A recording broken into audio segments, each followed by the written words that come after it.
Olá, uma ótima tarde a você, um bom começo de semana. Começa agora mais uma edição do Agricultura BR. Que bom estar contigo para trazer as informações que são importantes para o seu negócio. E olha, eu vou começar o programa de hoje falando sobre um tema que é bastante polêmico, porque já gerou bastante reclamação dos produtores rurais aqui do Brasil. Isso é por conta da importação de leite e em relação à taxação do produto aqui no Brasil. O governo federal anunciou recentemente essa situação, o que gerou certa revolta por parte dos produtores de leite do país. E agora, o governo estuda medidas para fazer com que se tenha um impacto menor sobre a produção leiteira do país. É com esse assunto pecuário, que eu abro o programa de hoje com Walter Pulga Júnior. Pulga, é polêmica a decisão, isso já gerou bastante reclamação, indisposição por parte dos produtores de leite, que já é normal, né? Aquela importação de leite vindo dos países aqui do Mercosul, Paraguai, Uruguai principalmente, incomodarem e fazer com que tenha uma pressão negativa muito forte nos preços do leite no Brasil. Como é que está essa situação? Boa tarde, Pulga, seja bem-vindo. Boa tarde a você, boa tarde a todos. Fabiano, o que ocorre é o seguinte: no dia 6 de fevereiro agora, venceu o prazo, né, e não foi renovado, daquela tarifa antidumping que o Brasil exige da Nova Zelândia e também da União Europeia. Portanto, a partir de agora, os impostos que eram cobrados para a entrada de leite oriundo da União Europeia e da Nova Zelândia passam a não ter mais essa cobrança. Isso provocou uma reação em todo o setor lácteo brasileiro e, para compensar isso, o Ministério da Agricultura já estuda uma outra maneira, aliás, uma maneira de barrar de vez a entrada, pelo menos a preços mais baratos, do leite que vem dessas duas regiões do mundo. Com o apoio dos produtores de leite e também da bancada ruralista, a ministra Tereza Cristina quer aumentar agora a tarifa de importação de leite, que era de 28% para 42%. Lembrando que esse assunto será discutido amanhã numa reunião com o secretário especial de Comércio Exterior e Assuntos Comerciais do Ministério da Economia e está agendada para amanhã com a participação não só da ministra da Agricultura, Tereza Cristina, mas com técnicos do Ministério e também dirigentes da Associação Brasileira dos Produtores de Leite. Nesse encontro também não será discutida apenas, Fabiano, a questão de taxação ou não, né, para o leite importado dessas duas regiões, mas também a proposta de uma redução nos impostos que são cobrados dos insumos utilizados para a produção de leite e de produtos lácteos em geral. A sugestão, lógico, vai de encontro aí, se choca, né, com o discurso liberal da equipe econômica, deve encontrar resistência, mas o objetivo é conseguir também redução nos impostos dos insumos. A Organização Mundial do Comércio, ela permite cobrança de até 52% de imposto sobre leite vindo de outras regiões, isso para proteger o mercado local. Organização Mundial do Comércio. O Brasil cobrava 28%, agora a ministra quer uma cobrança de 42%.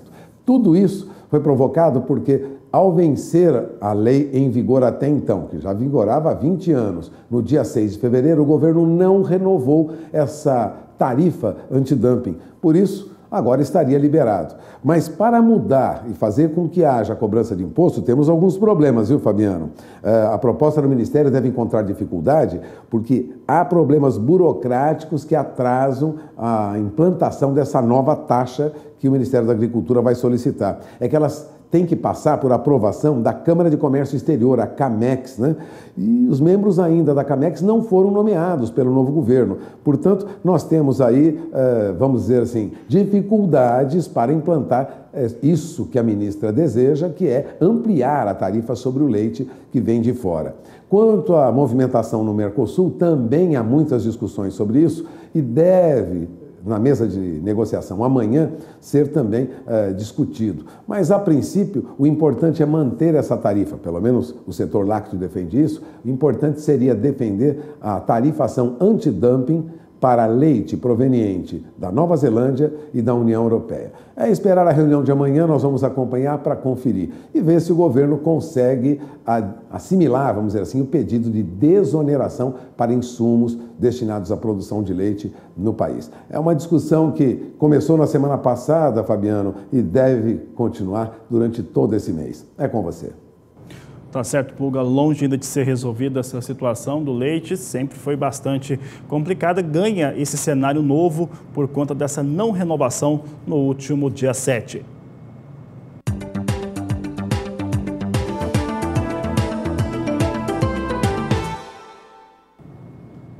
E de acordo com os números apresentados pela consultoria AG Rural, na manhã desta segunda-feira, chegou a 26% a colheita nacional da oleaginosa. Então, colheita chegando a 26% com avanço de 7 pontos percentuais. Ela fica bem acima daquilo que acontecia no último ano, para o mesmo período e também acima da média dos últimos 5 anos, que chegava a 12%. Vamos ver os números, então, relacionados ao que acontece com a colheita de soja no Brasil, relacionando aqui os 3 estados que vêm mais adiantados. Você vê aqui o estado do Mato Grosso, com 57% da sua área de trabalho de soja já colhida. Estado do Paraná, que é o segundo maior produtor, com 30%, e o estado de Goiás, que é o quarto maior produtor de soja do país, também vem com 30%, são os dados destacados pela AG Rural em torno do que acontece com a colheita de soja nos 3 principais estados, em alguns dos 3 principais estados brasileiros que produzem a oleaginosa. Vamos acompanhar agora como é que vem a situação de produção para a soja, porque o Brasil, por conta dessas perdas que vão sendo registradas pelo fator climático, é sempre importante lembrar que a soja vem mais adiantada. Eu falei em 26%, é o número nacional, né? A média nacional toda vem em 26%. Ano passado, nessa mesma época, eram 10%, a média dos últimos 5 anos é de 12%. Por que vem tão adiantada assim? Primeiro, porque teve uma soja que foi plantada mais cedo, como o produtor rural já sabe, em grande quantidade pelo país, e isso já adiantaria o processo de colheita. Mas também o fator do clima mais quente e seco fez com que ela também ficasse mais rápida para a colheita, com perdas de produtividade. Com isso, o Brasil deve ter a sua safra menor dos últimos 3 anos. São safras recordes, mesmo com essa estimativa menor, que daqui a pouco eu vou falar, estimativa menor da AG Rural, ainda assim, os dados apresentam uma safra muito boa. Só que essa safra, agora sim eu falo do número, de 112 milhões e 500 mil toneladas previstas pela consultoria AG Rural, ficaria menor do que as 2 últimas campanhas, mesmo tendo uma área de cultivo maior. Então, 112 milhões e 500 mil toneladas é a previsão da AG Rural. Você tem na tela comigo o que vem acontecendo nas últimas campanhas. A 15-16, com 95 milhões e 400 mil toneladas. 16-17, 114 milhões e 100 mil toneladas. 17-18, 119 milhões e 300 mil toneladas, são números da AG Rural. E a campanha 18-19, com estimativa de 112 milhões e 500 mil toneladas, são os dados que foram apresentados pela AG Rural. Agora, quando a gente compara os últimos levantamentos da AG Rural, fica mais clara essa situação de perdas. Porque a AG Rural, no último mês, trazia mais de 116 milhões de toneladas de estimativa de produção. E como você viu, reduz em quase 4 milhões de toneladas os seus dados. Veja só. Estimativa de janeiro, 116 milhões e 900 mil toneladas, 4 milhões e meio de toneladas a menos agora nessa estimativa apresentada em fevereiro, portanto, mostra uma queda bastante forte nas expectativas de produção. Destaque aqui do Agricultura BR para a situação da soja no Brasil, estimativa da AG Rural, 112 milhões e 500 mil toneladas. Eu sempre lembro que em novembro, de novembro para dezembro, a Agricultura BR, usando os dados das órgãos estaduais, estimou uma linha mínima de produção no Brasil de 109 milhões de toneladas. Os dados são dos estados, dos principais estados brasileiros, ficaria em 109 milhões de toneladas. Por enquanto, vai apontando para uma situação de certeza, infelizmente, de perdas para o produtor brasileiro. E pensando nessas perdas, a Embrapa e também instituições privadas de pesquisa têm trabalhado muito em encontrar e desenvolver variedades de soja que sejam mais resistentes ao clima. O clima por falar nisso, é o fator de maior desafio para o produtor rural brasileiro, para conseguir continuar trabalhando e tendo bons resultados. É o que você vai ver agora nessa apresentação de variedades que aconteceu na última semana lá em Cascavel, durante a Show Rural Copavel. Eu estive lá e o José Cunha também, e nos mostra agora como que a Embrapa tem trabalhado essas possibilidades. A Embrapa Soja trouxe para o Show Rural Copavel algumas variedades de soja. Eu estou aqui com o pesquisador André Prando, que vai falar quais são os destaques desta edição. André, o que nós temos aqui em termos de variedades? Essa é uma cultivar de soja convencional, uma cultivar não transgênica, né, que é uma cultivar bastante produtiva e estável, né, que tem recomendação aí para toda a região centro-sul do país. Um grande destaque dela é a questão da tolerância às doenças, e falando aí da recém-lançada BRS 511, ela apresenta também a questão da tecnologia Shield, que é uma tecnologia de proteção à ferrugem asiática da soja, que dá mais segurança para o produtor, aliada aí à produtividade. André, aqui nós temos outra variedade, eu gostaria que você falasse um pouquinho sobre ela. Essa é uma cultivar de soja RR, né? A BRS 433RR, pode ver que ela tem um bom porte, um bom engalhamento, uma soja bastante produtiva e também com a precocidade. Ela é mais uma opção de variedade para o produtor que precisa fazer o refúgio, né? Hoje é o mínimo 20% da área tem que ser com uma cultivar não IPRO. Então ela é mais uma opção, né, para o produtor estar utilizando, aliada à precocidade e à produtividade dessa cultivar. Aqui temos outra cultivar que utiliza a tecnologia IPRO. Eu vou perguntar para o André qual que é o grande diferencial dessa cultivar. Essa cultivar, além da produtividade, também de possuir a tecnologia RR e a questão da tolerância às principais lagartas do soja, ela tem um grande diferencial, que é a questão da tolerância aos percevejos. Então essa cultivar ela é menos danificada por esse inseto, tanto em qualidade quanto em produtividade, e aí traz mais segurança para o produtor em questão dessa praga, o percevejo, que tem castigado muito aqui os produtores das regiões, principalmente o oeste do Paraná e das regiões mais quentes e baixas do país. Ou seja, dentre esses destaques que você apresentou, a Embrapa ainda trouxe outras tecnologias e a Embrapa continua trabalhando aí, tem lançamentos vindo aí. Como que está sendo feito o trabalho da Embrapa num sentido geral aqui no Show Rural Copavel? Sim, a gente está trazendo várias novidades aqui, além da cultura da soja, outras culturas estão sendo demonstradas aqui. Especificamente da soja, temos várias coisas vindo, tem muita coisa nova para sair. Então a pesquisa é isso, é trabalho, né, trazendo novidades e ferramentas para ajudar o produtor a produzir mais com sustentabilidade e lucratividade. Tá certo, André. Obrigado pela sua participação. José Cunha para o SBA. O José Cunha, nós sempre lembramos, né, o Canal do Boi trouxe os destaques do Show Rural Copavel durante toda a última semana. Nós temos ainda muitas entrevistas para rodar, feitas pelo José Cunha, por mim também, e você ainda pode acompanhar todos os detalhes acessando as mídias sociais do Canal do Boi. E olha, há pouco eu falava dos dados apresentados pela consultoria AG Rural para a produção de soja no Brasil. De acordo com a AG Rural, os números serão de 112 milhões e 500 mil toneladas de soja, já fica como o pior cenário de produção de soja das últimas 3 temporadas. Quem na última sexta-feira, depois de longos 60 dias, também divulgou e trouxe seus números, e não vou perder meu tempo dizendo aqui por que o Departamento de Agricultura não estava funcionando, todo mundo sabe que o problema foi o presidente norte-americano. Ela trouxe dados para a produção internacional de grãos e, no caso da soja, 117 milhões de toneladas de estimativa de produção no Brasil, foi o que mostrou o Departamento de Agricultura norte-americano. Assim como a Conab, também nesse mês de fevereiro, reduziu, mas não reduziu tanto assim a sua estimativa de produção, o Departamento de Agricultura foi comedido com os dados nacionais. Naquilo que foi descrito no relatório do Departamento americano, os motivos são o mesmo: fator climático, clima seco e quente em importantes áreas de produção, com queda de produtividade bastante intensa em parte do estado do Paraná e parte do estado de Mato Grosso Grosso do Sul.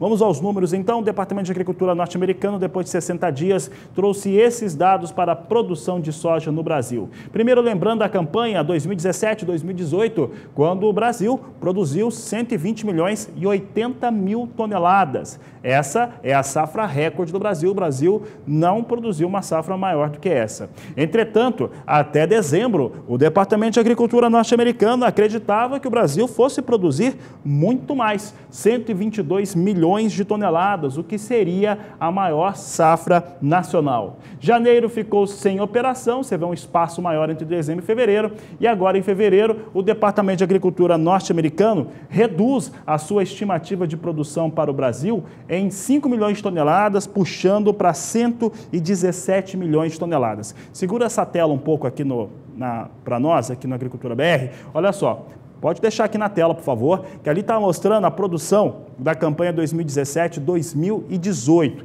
Campanha 2017-2018, 120 milhões e 80 mil toneladas. Por que eu estou chamando a atenção para esse dado da última campanha? Já é uma campanha vencida, porque de acordo com o relatório do Departamento americano, e agora com os números fechados, tanto para o Brasil quanto para os Estados Unidos, no entendimento do setor americano, o Brasil, pela primeira vez, no ano passado, produziu mais soja que o dos Estados Unidos. 100 mil toneladas a mais, na verdade, trazendo, aliás, 10 mil toneladas a mais, já que os americanos, de acordo com o departamento, chegaram a 120 milhões e 70 mil toneladas, Brasil chegou a 120 milhões e 80 mil, então, por muito pouco, Brasil, de acordo com eles, foi o maior produtor de soja na campanha 2017-2018, pela primeira vez, superando os norte-americanos. Mas tirando esse dado, que não é tão relevante assim, em termos de negócios, o que importa mesmo é quanto que o Brasil vai produzir e como que vai ser essa demanda.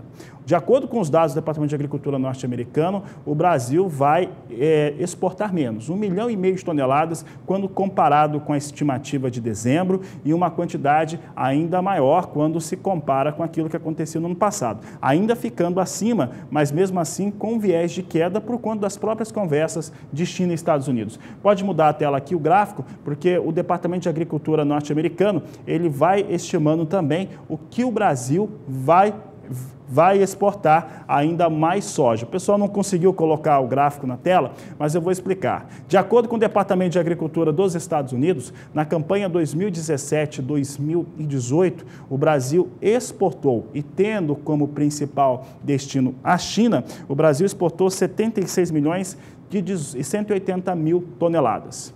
Já para a campanha 2018-2019, até dezembro, a estimativa norte-americana era de muita exportação de soja no Brasil, ficando em 81 milhões de toneladas. Agora, o Departamento de Agricultura norte-americano reduz para 79 milhões e 500 mil toneladas, um número ainda acima daquilo que foi registrado na última campanha.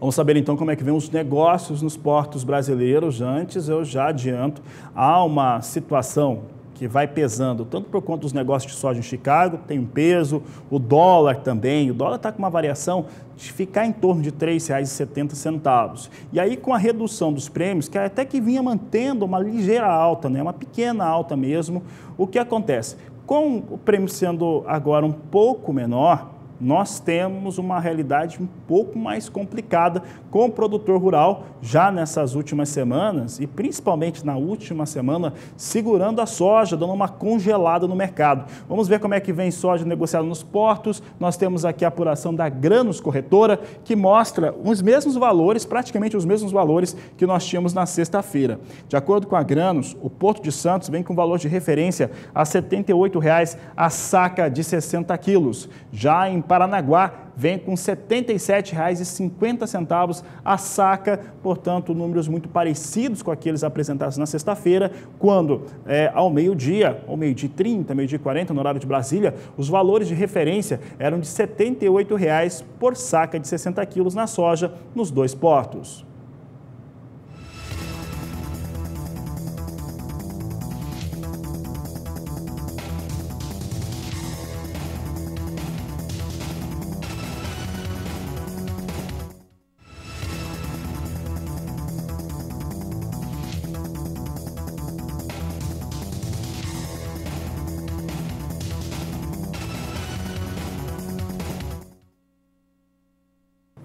E como eu já disse no programa de hoje, depois de 60 dias, o Departamento de Agricultura norte-americano, depois de dar um jeito naquela situação criada pelo presidente Donald Trump, voltou a operar dentro das suas condições normais ou muito próximo a isso.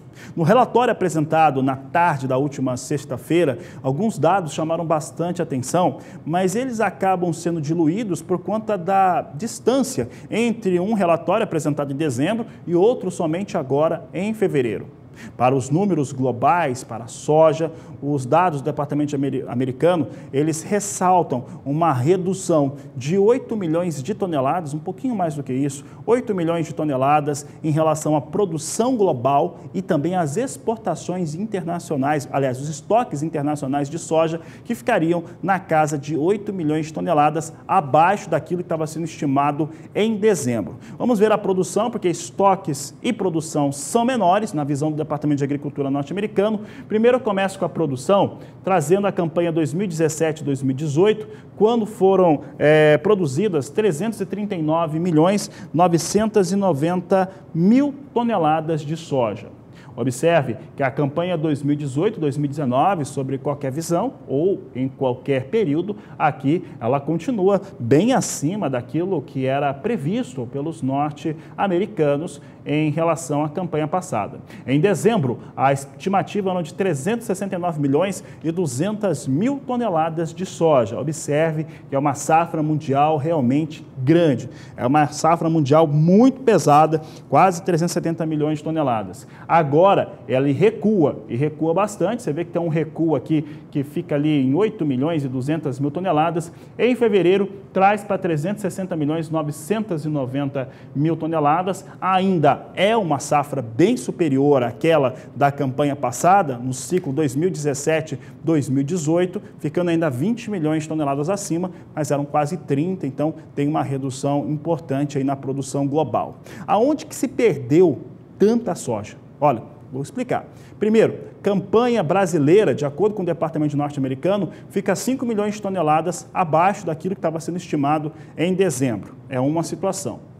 Falando dos principais produtores, no caso dos Estados Unidos, também tem uma ligeira queda, 1,5 milhão de toneladas. Na Argentina, uma queda bem pequena. Estimativa ficou 500.000 toneladas abaixo, Paraguai 300.000 toneladas abaixo, ali falando dos principais produtores. Mas teve também redução de produção na China, com 100.000 toneladas, entre outros países que são importantes por produzirem ou por comprarem soja. O fato é que fica ali 8.200.000 toneladas menor a safra global de soja, comparando dezembro do ano passado, estimativa de dezembro, com fevereiro deste ano, o que acaba sendo um dado interessante para o mercado. Fica uma situação um pouco melhor.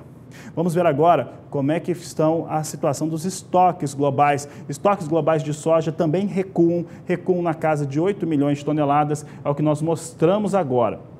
Mais uma vez, comparando os cenários desenhados para a campanha 18-19, ela é bem maior, bem superior àquilo que acontecia na 17-18.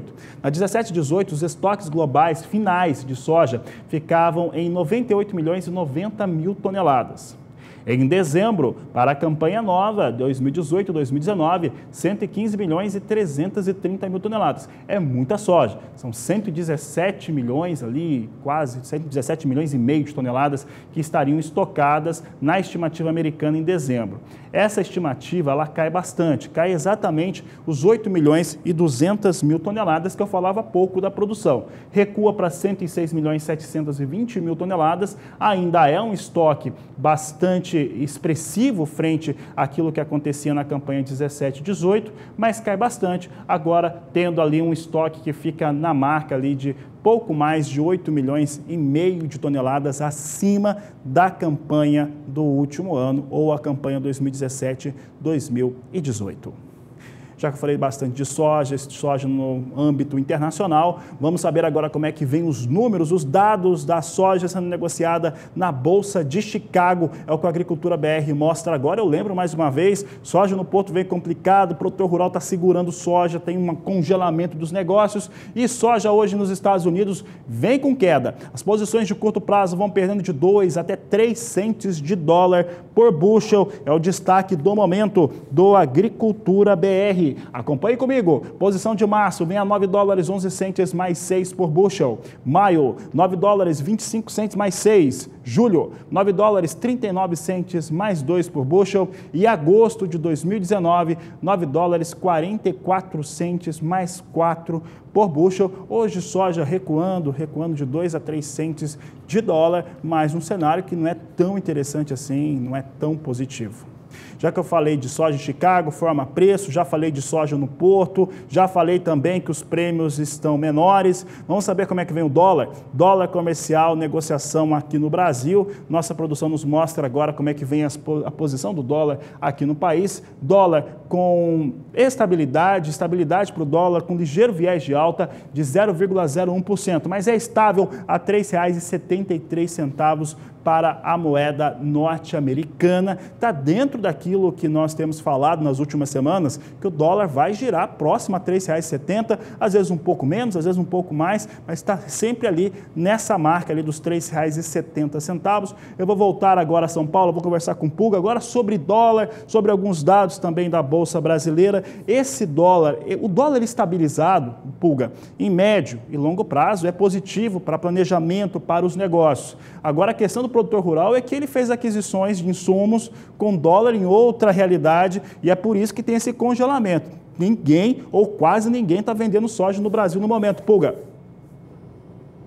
É isso mesmo. Bom, há muita divergência, Fabiano, sobre o que vai ocorrer no mercado de câmbio até o final do ano. Mas se você lembrava bem, na faixa de R$ 3,73 mais 46, o dólar tem um leve viés de alta de 0,02% agora, ou seja, praticamente estável, né? O que ocorre é muita cautela no Brasil e no exterior diante da possibilidade de uma nova paralisação no governo dos Estados Unidos e incerteza ainda nas negociações entre Estados Unidos e a China. O fato é o seguinte, o dólar avançava até 0,18% na abertura, logo na abertura dos negócios, pouco antes das 11 horas da manhã, no horário de Brasília, e agora há pouco já voltava à faixa de 3,73. Agora, o comportamento da moeda norte-americana, hoje, está relativamente tranquilo, mas alguns levantamentos mostram que há muita divergência sobre a expectativa, viu, Fabiano, sobre o que vai ocorrer com o dólar. Por exemplo, técnicos do Itaú Unibanco, estimam que o dólar fique até o final do ano de 2019 na faixa de R$ 3,80. Já o JP Morgan estima que para 2020 o dólar vai chegar a R$ 3,90. Portanto, final de 2019, começo de 2020, nós teríamos o dólar a R$ 3,90. O Rabobank Brasil, por exemplo, tem Maurício Orengue, que é o economista-chefe do banco, estimando que no final deste ano o dólar estaria na faixa de R$ 3,70, né? O Banco Votorantim, por outro lado, trabalha com viés mais favorável para o real, mantém perspectiva de que o dólar cai até o final do ano para R$ 3,40. Isso final de 2009 e começo de 2020. Veja que já há uma diferença de posicionamento aí. O Banco Votorantim estima que o dólar deva ceder muito. O Bradesco manteve a perspectiva de que o dólar chega no final do ano a R$ 13,70, né?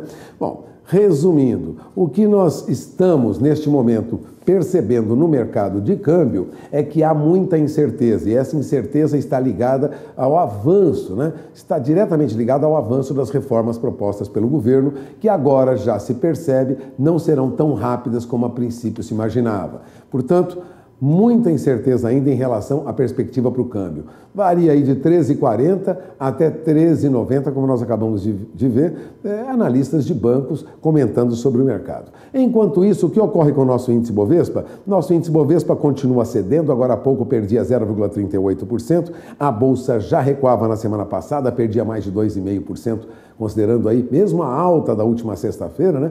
O índice Bovespa vinha em alta na sexta-feira, mas fechava a semana com queda de mais de 2,5% e agora há pouco operava aí na faixa de 94.981 pontos, recuava agora há pouco 0,38%. Resumindo, o principal índice de ações da Bolsa de São Paulo tem leves oscilações logo na abertura do mercado e a tendência é de baixa. Fica um pouco mais distante hoje daqueles 100 mil pontos que os operadores do mercado esperavam que fosse atingido já na semana passada. Revés no mercado, revés no mercado. Ainda não tivemos o presidente Jair Bolsonaro de volta a Brasília, está em tratamento, isso tudo causa, lógico, algum temor, algum cuidado no mercado. Mas a perspectiva não muda, viu, Fabiano? A Bolsa pode bater rapidamente os 100 mil pontos, isso deve ocorrer mais adiante. É com você. Certo, Walter Puga, obrigado pela participação, uma boa tarde para você.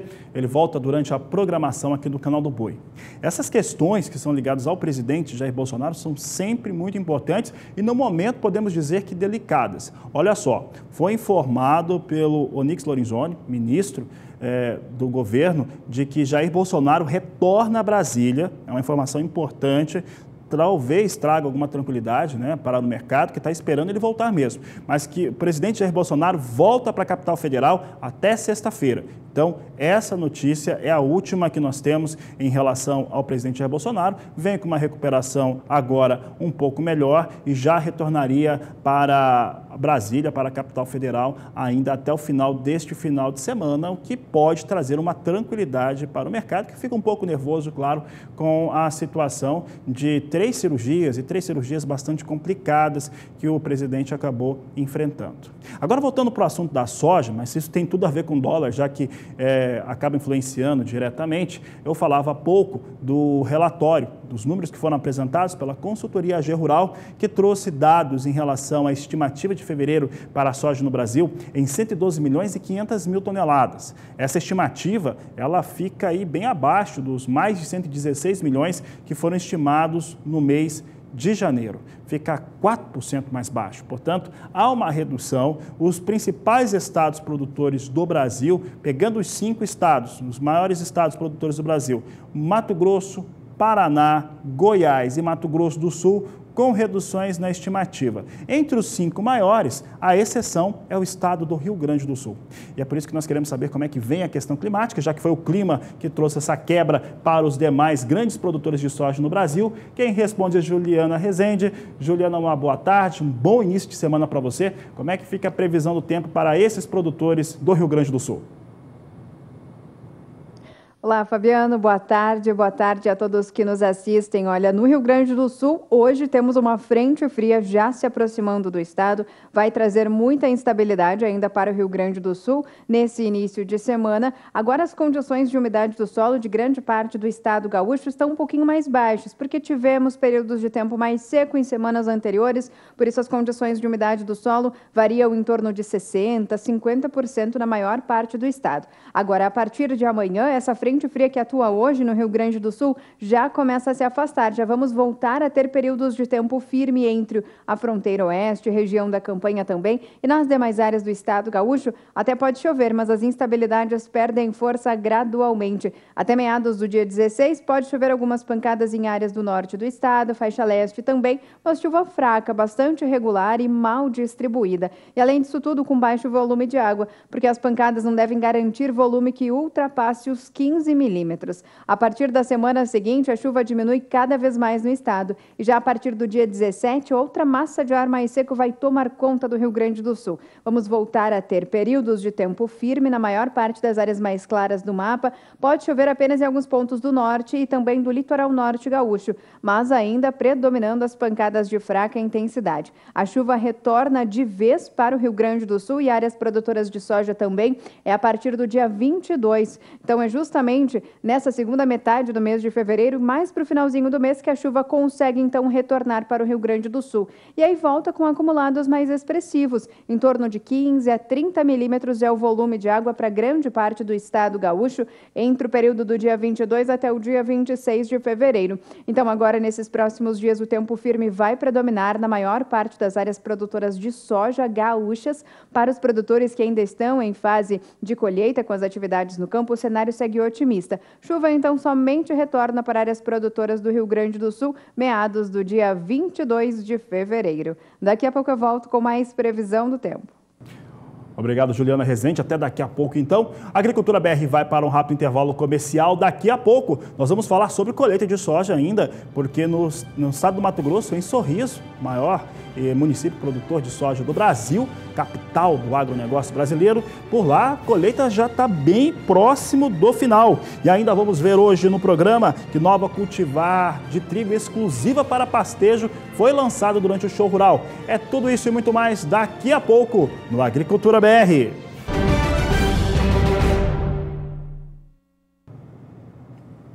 E a colheita da soja está sendo finalizada em Sorriso, no estado de Mato Grosso. E agora, os produtores rurais começam a trabalhar nas outras culturas, principalmente, claro, as de inverno, como milho e algodão. É o que nós vamos conferir agora na reportagem. Sorriso, a capital nacional do agronegócio, está na reta final com a colheita da soja. Eu converso agora com o presidente do Sindicato Rural, Tiago Stefanello. Podemos dizer que foi uma boa safra, Tiago? Pacheco e telespectadores, a safra ela foi menor que ano passado.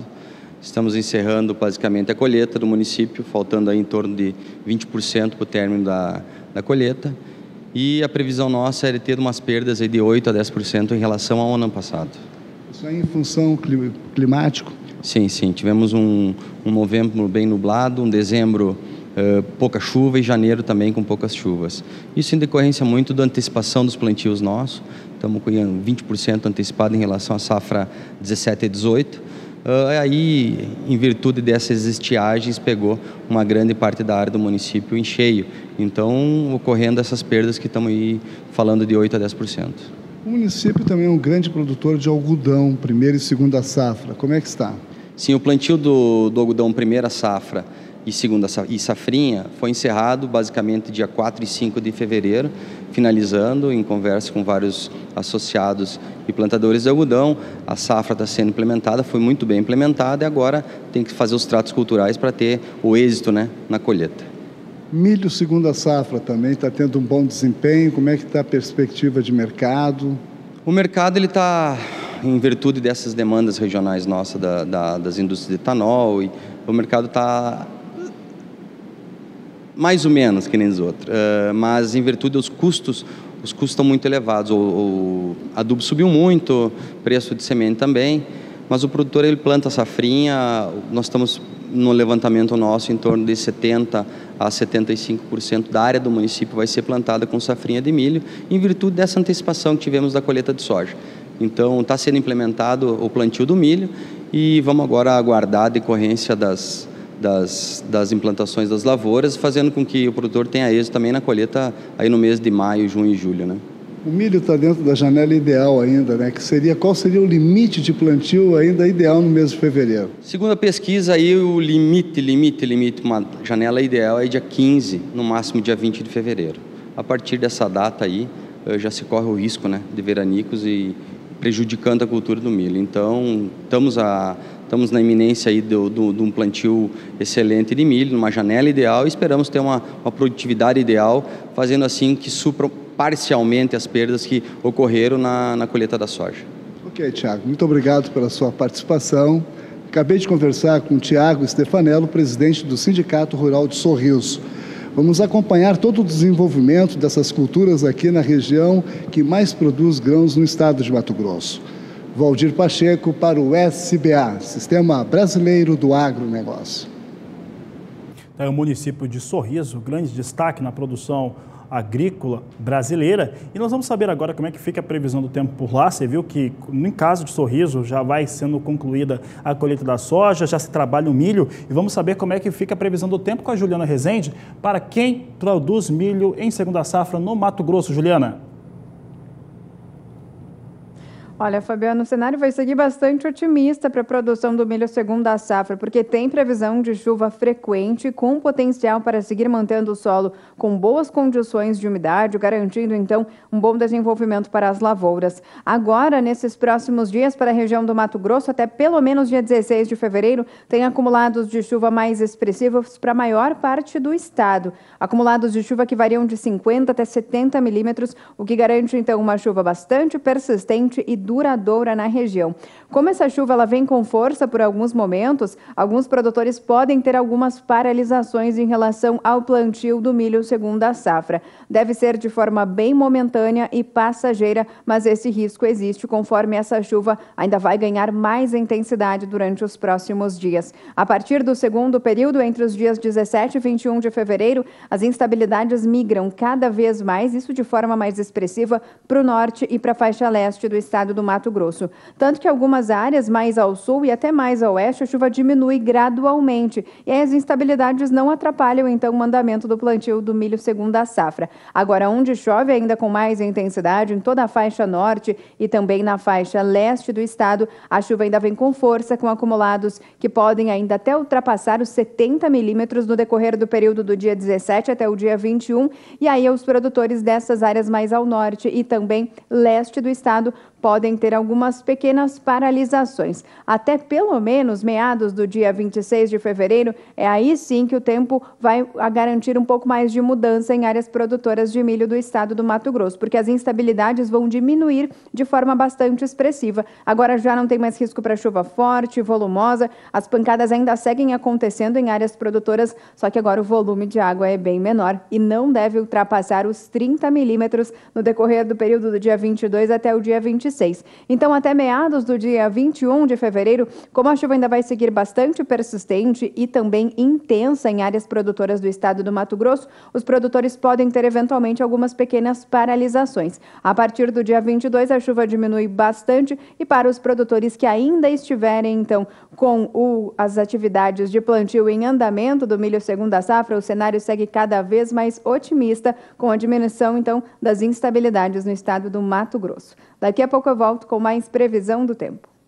Até daqui a pouco então, Juliana. E olha, daqui a pouco, depois do intervalo comercial, você vai ter informações a respeito de uma variedade do trigo que ela é feita ou desenvolvida especificamente para a alimentação do gado. Uma novidade que eu vi lá no show rural Copavel. Aproveite que nós vamos para o intervalo, enquanto você vê aí imagens dessa variedade, aproveite que nós vamos para o intervalo e entre em contato conosco. Olha, daqui a pouco a Juliana vai voltar e vai responder perguntas de telespectador em relação ao clima. Tem foto também de outros telespectadores aí que mandou da sua produção. Então mande, participe do programa conosco. Você manda pelo Facebook, manda pelo Twitter e ainda pelo nosso número no WhatsApp. É o 679-9656-2266. Voltamos já!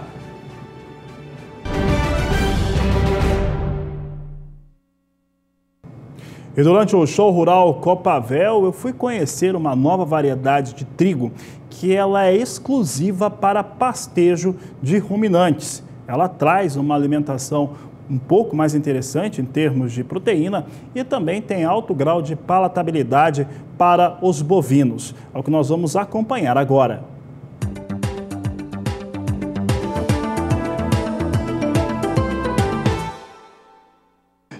E aqui no show rural Copavel nós encontramos diversas soluções para a agricultura e para a pecuária. Nós vamos conhecer agora um trigo para pastejo indicado na região sul do país. Para falar sobre esse assunto eu vou conversar com Ederson Hens, ele que é da Biotrigo e fala um pouco a respeito desse assunto. Ederson, nós já temos visto, tendo algumas variedades que são aplicáveis de trigo para o pastejo, para o gado. Qual que é a novidade nessa variedade que está sendo apresentada aqui pela Biotrigo no show rural Copavel? Olá, Fabiano. O que nós estamos mostrando para os produtores aqui é uma cultivar nova de trigo exclusiva para pastejo. O qual que ela vem, o interessante é que eu consigo aproveitar uma janela de entre-safra e nós temos que entender bem a nossa entre-safra. Nossa entre-safra é no outono, daqui para frente, quando as nossas pastagens de verão estão indo e as pastagens de inverno não estão formadas ainda. Aí eu consigo implementar essa cultivar em meados de março. E eu consigo em 45 dias, ou seja, final de abril ou meados de abril, já consigo entrar com ela e dando o primeiro pastejo. E o que mais interessante é que eu consigo voltar em 21 dias com a mesma produção de massa ou de matéria seca que eu tive no primeiro pastejo. E assim, subsequentemente, eu consigo fazer em torno de 6 pastejos, trabalhando em piquetes rotacionados, vamos pensar assim. Se eu trabalhasse um pouco com piquetes ou com pastejo contínuo, a gente consegue trabalhar com uma carga animal de 1.500 a 2.000 kg de peso vivo por hectare, justamente por causa que ela é uma cultivar melhorada geneticamente e tem alto potencial produtivo de massa verde, com uma qualidade excepcional, em torno de 28% de proteína, em torno de 74% a 77% de energia. É uma ferramenta espetacular aí para o produtor, para aproveitar uma janela o qual muitas vezes o preço do gado aumenta, o preço do leite aumenta e a gente olha para dentro da propriedade e o produtor às vezes não tem todo o desempenho justamente pela falta de alimento nessa entre-safra. Ederson, produtor rural, o pecuarista, principalmente no Rio Grande do Sul, ele conhece o trigo, né, e sabe como que o trigo para a alimentação animal, para a nutrição animal. Qual que é a diferença de um trigo para pastejo? Estou falando na questão nutricional, estou falando também na característica de planta para um trigo padrão. Como é que você classifica? Como é que você diferencia um do outro? Hoje os trigos padrões que são plantados para grãos, eles são trigos de primavera. Ele é um trigo winter, então, ou seja, a genética dele é uma genética romena, né? Ele precisa de muito frio. Um longo período vegetativo que a gente buscou, que vai me dar um longo pastejo, ou seja, ele não vai subir, não vai formar a espiga, ele vai ficar vegetando. Essa vegetação que seriam essas folhas que estão aqui, isso sim que é qualidade. Então eu consigo fazer com que ele vá já em julho, agosto, setembro, adiante ainda, vegetando e dando qualidade de foragem, né?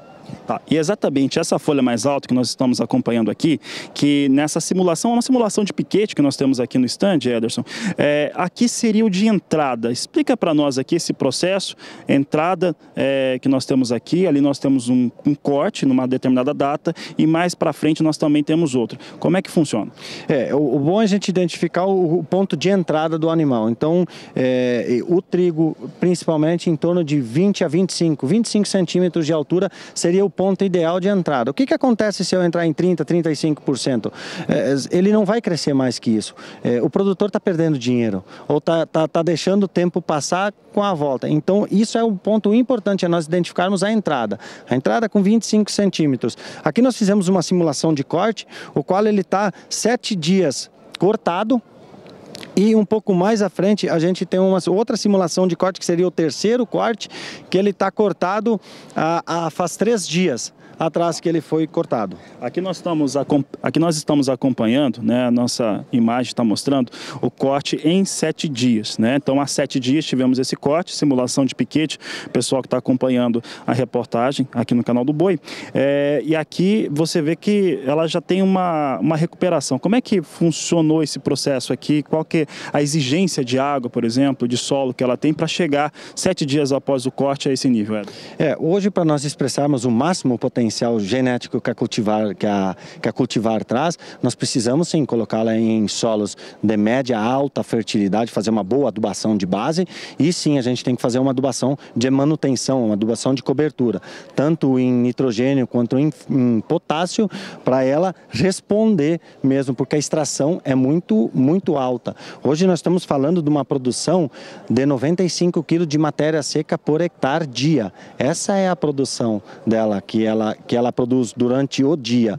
Então é um material aí para tirar todo esse potencial. Nós precisamos sim trabalhar com solos bons, de média alta e com uma adubação boa também.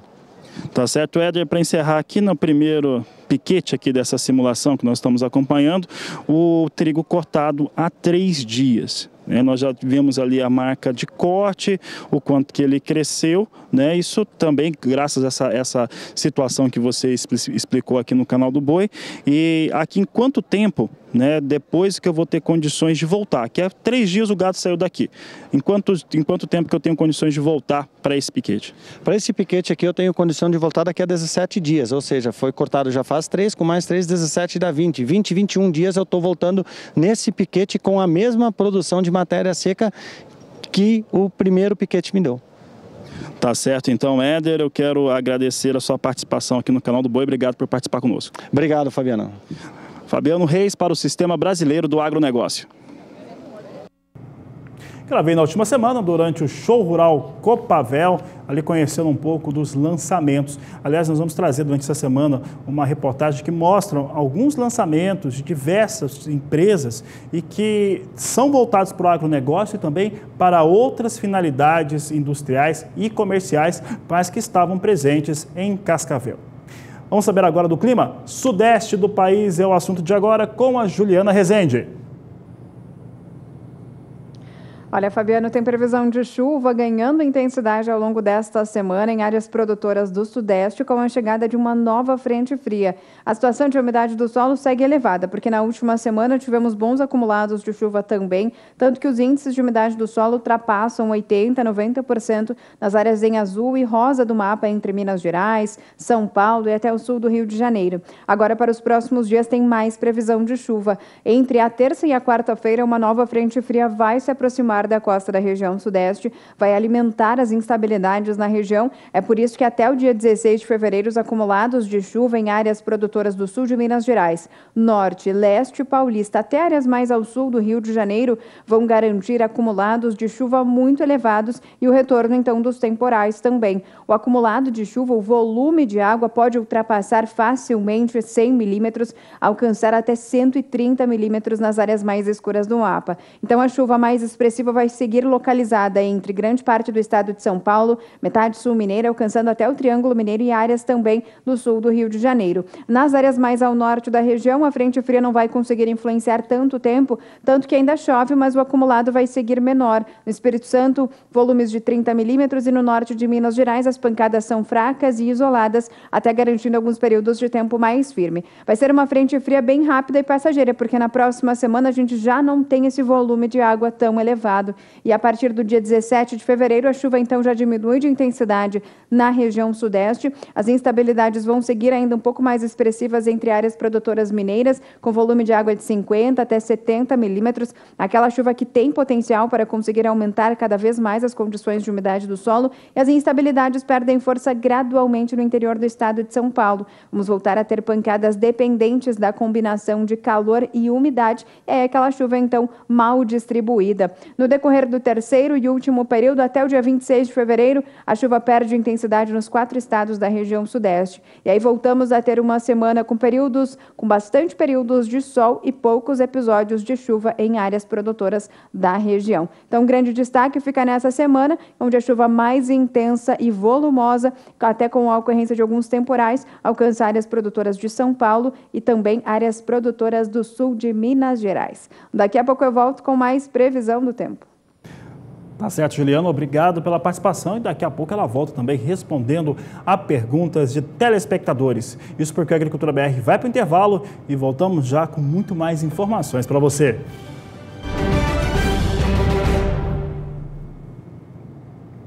E nesse próximo dia 28 estará aberta a temporada 2019 dos leilões judiciais aqui pelo Canal do Boi. E começa logo com uma grande atração, uma atração ali do grupo Lajinha, Massa Falida, no qual você vai ter a oportunidade para investidores e também produtores rurais de investir num complexo sucroalcooleiro. É o que nós vamos conhecer agora na reportagem de Valdir Pacheco.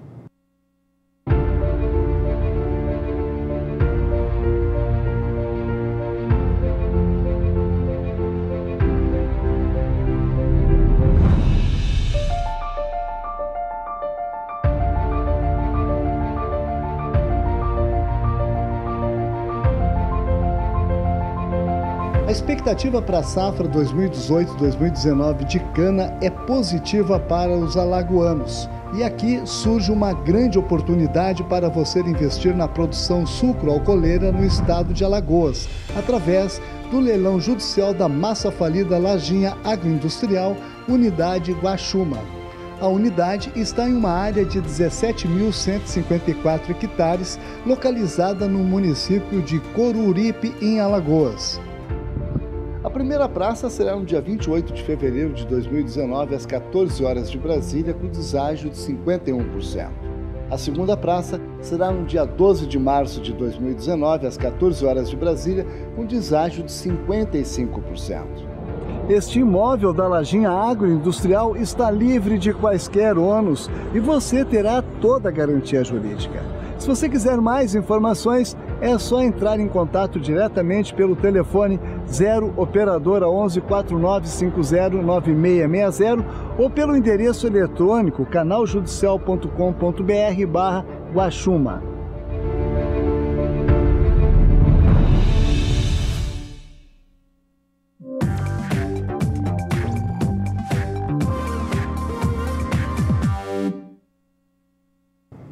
Chegou a hora da participação do telespectador aqui no Agricultura BR. Vamos saber quem participa do programa conosco. Trazemos aqui a participação de Lucas Silva, do interior do estado do Ceará. Ele diz o seguinte: olá, gostaria de saber como fica o tempo na minha cidade. Tem previsão de chuva forte nos próximos meses?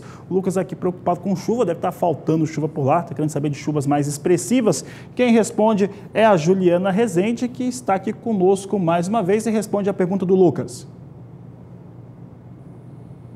Bom, respondendo ao telespectador Lucas, do norte do Ceará, que quer saber quando que a chuva retorna de forma mais expressiva. Olha, tem previsão ainda de chuva ao longo do mês de fevereiro, mas vai ser aquela chuva bem fraca e mal distribuída. Agora, a expectativa para esses próximos dias, até o dia 16 de fevereiro, os acumulados de chuva ainda seguem na casa dos 15, 30 milímetros na maior parte do estado do Ceará, mas vai ser aquela chuva mal distribuída, não vai ser aquela chuva regular. As pancadas até acontecem de forma mais persistente, mas é aquela chuva fraca com acumulados de chuva baixos de forma diária. A partir da segunda semana, a chuva diminui ainda mais. Entre os dias 17 e 21 de fevereiro, o acumulado de chuva no Ceará não deve ultrapassar os 15 milímetros. E até pelo menos o finalzinho do mês, entre os dias 22 e 26 de fevereiro, o acumulado de chuva até consegue aumentar um pouquinho mais, mas nada de chuva muito expressiva. Nesta época do ano, o sistema responsável por trazer chuva mais expressiva para a região do Ceará é a zona de convergência intertropical, que já começa a atuar aos poucos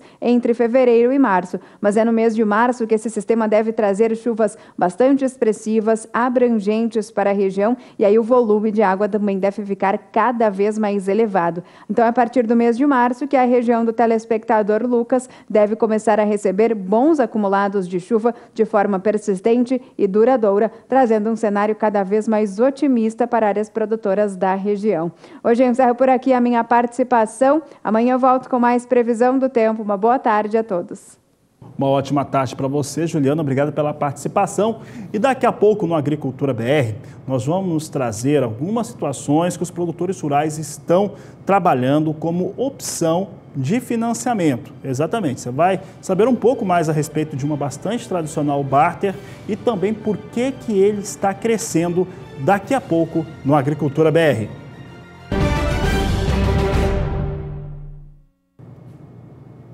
E nas últimas semanas, nós temos trazido aqui na Agricultura BR o assunto taxa de juros para a campanha 2019-2020. O governo ainda não confirmou nada a respeito deste assunto. Entretanto, autoridades nos estados têm falado sobre o tema e eu aproveitei durante o Show Rural Copavel e também falando com alguns colegas aqui no Canal do Boi, para saber que opções o produtor rural tem para conseguir produzir a taxas de juros ou uma situação competitiva no cenário internacional. É a reportagem que você confere agora. As últimas semanas têm sido marcadas por discussões que podem mudar os rumos da agricultura brasileira. A questão em debate são as taxas de juros para o próximo Plano Safra e os possíveis impactos no planejamento do produtor rural.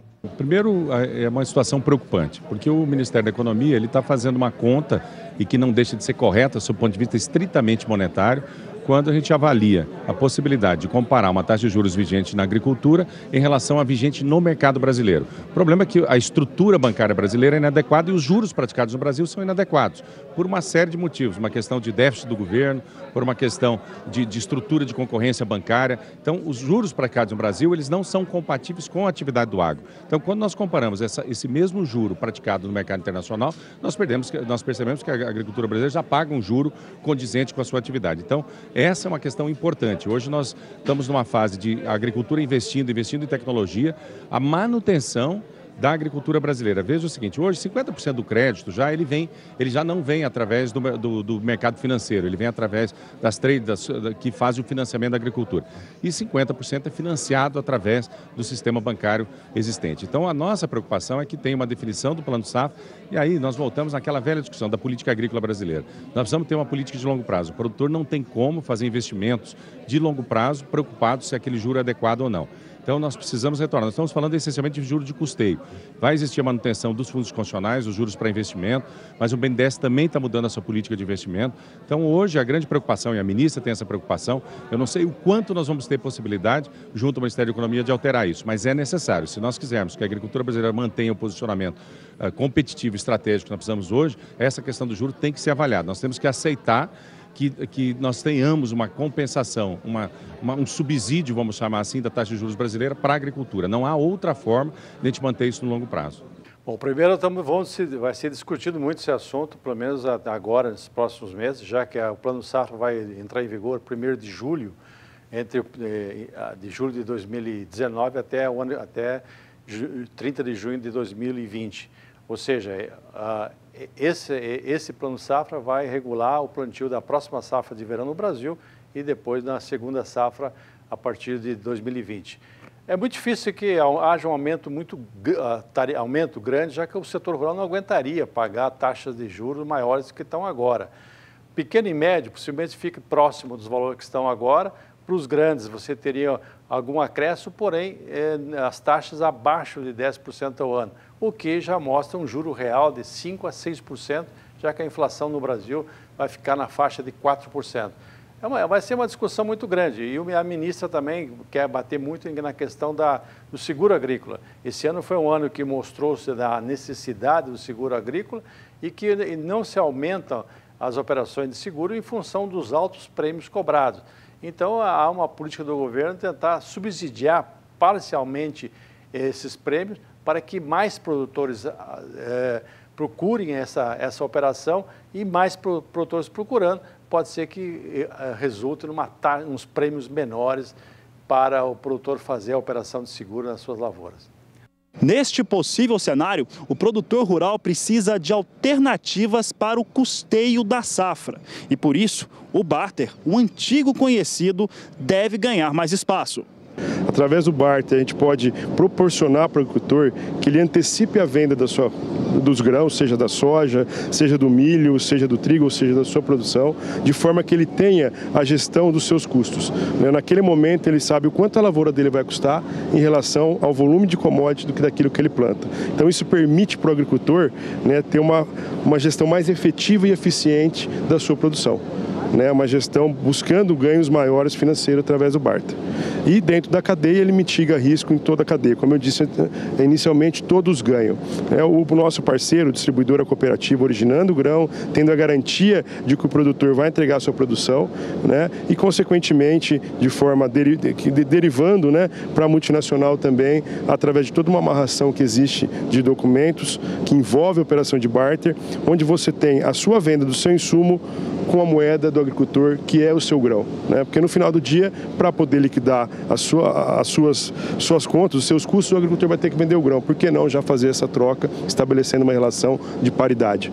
Então, é uma ferramenta que vem crescendo, vai crescer no mercado e também na base. Quem concorda com a visão do técnico da multinacional é o consultor de agronegócios do SBA, João Pedro Cuti Dias, ao explicar que os contratos de barter têm aumentado. Está crescendo ano após ano, especialmente os grandes produtores.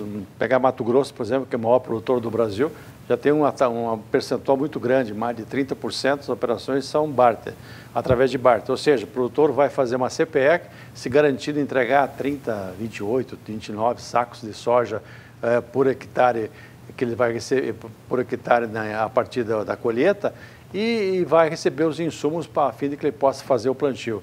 Os insumos, semente, fertilizantes, herbicidas, etc.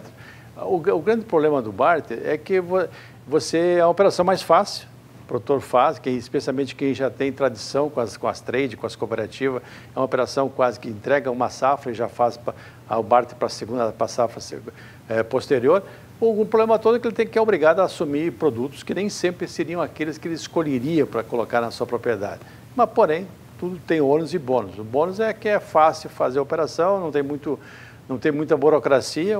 A dificuldade é essa, que ele vai ter que receber um pacote de produtos que nem sempre são aqueles que ele gostaria de colocar na sua propriedade. É uma operação que está crescendo, mesmo em estados que não era muito comum, pegar Mato Grosso do Sul, por exemplo, as grandes cooperativas do Paraná vieram para cá com essas operações para fim de originar grãos, tanto para atender as suas indústrias como para exportação. Está explicada a causa, por que a gente está discutindo novas formas de financiamento de safra, taxa de juros, aonde buscar essas negociações, no caso o barter, e também o problema do barter junto a essas multinacionais. Olha, para encerrar a Agricultura BR desta segunda edição, dessa edição do meio-dia, eu vou trazer agora os dados da China que foram colocados pelo Departamento de Agricultura norte-americano depois de não operar com o relatório de oferta e demanda desde dezembro. Nós vamos ver agora que há uma ligeira redução na estimativa de produção da China e também algumas situações que são preocupantes, como a importação chinesa na visão do departamento americano. Pode colocar aqui na tela que nós temos aqui a produção norte-americana. Volta aqui, deixa comigo aqui na tela no estúdio, por favor. Nós temos aqui o Agricultura BR destacando as informações em relação aos números chineses. Você vê aqui que a produção de 15 milhões e 900 mil toneladas fica ligeiramente menor, 100 mil toneladas abaixo daquilo que era divulgado no mês de dezembro. Importação em 88 milhões de toneladas. Esse dado de 88 milhões de toneladas aqui, ele já é menor do que aquilo que estava sendo estimado em dezembro, eram 90 milhões de toneladas. Processamento bem abaixo, eram agora estimado em 106 milhões e 100 mil toneladas, eram 3 milhões e 500 mil toneladas acima no mês de dezembro. Enquanto que os estoques finais de soja na China também crescem, ficando agora em 21 milhões 220 mil toneladas, 1 milhão 380 mil toneladas acima daquilo que era previsto no mês de dezembro.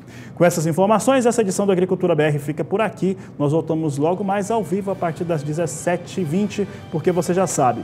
Este é o Agricultura BR, a inteligência, a transparência do agronegócio, sempre com você. A todos uma ótima tarde e até mais.